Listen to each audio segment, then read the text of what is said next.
Hello friends, வணக்கம் and welcome to our new video. So இந்த ஒரு வீடியோவில் நம்ம ஒரு டிஃப்ரெண்ட்டான ஒரு வீடியோ விலாக் தான் பார்க்க போகிறோம். ஸோ என்னான்ட்டு பார்த்தீங்கன்னா, எங்களோட வயலில் வந்து என்னெல்லாம் கிராப்பு போட்டிருக்கோம், ஸோ எங்களோட வயல் எப்படிலாம் இருக்குது அப்படின்றத தான் காமிக்க போகிறோம். ஸோ இந்த ஒரு பப்பாளி மரம்லாம் நாங்கள் நினச்சி கூட பார்க்கலங்க, இந்த மரம் இவ்வளோ பெருசு வந்து இவ்வளோ ஈல்டு கொடுக்குன்னு சொல்லிட்டு. ஏன்னா இது வந்து இந்த தப்பு செடியில் முளைச்சிது அப்படின்னு சொல்லுவாங்க. அதாவது குருவிலாம் தின்னுட்டு போடுற எச்சத்துலேருந்து வளரும் பார்த்தீங்களா மரம்.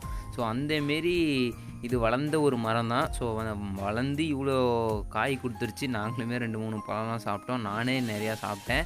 ஸோ கண்டிப்பாக இந்தமாதிரி இயற்கையில் இந்த நடக்கிற ஒரு சில விஷயங்கள்லாம் வேறு லெவல் விஷயம்னே சொல்லலாம். ஸோ இதெல்லாம் பார்த்திங்கன்னா எங்களோட கரும்பு தோட்டம் தான். ஸோ ஒரு பக்கம் வந்து நல்லா வளர்ந்துருச்சு, இன்னொரு பக்கம் வந்து பார்த்திங்கன்னா வளர்ந்துக்கிட்டே இருக்குது. ஸோ மோர் தென் அடுத்தடுத்த அப்டேட்டை அடுத்தடுத்த வீடியோவில் பார்க்கலாம். தேங்க்ஸ் ஃபார் வாட்சிங். வாழ்க தமிழ், வளர்க தமிழ்.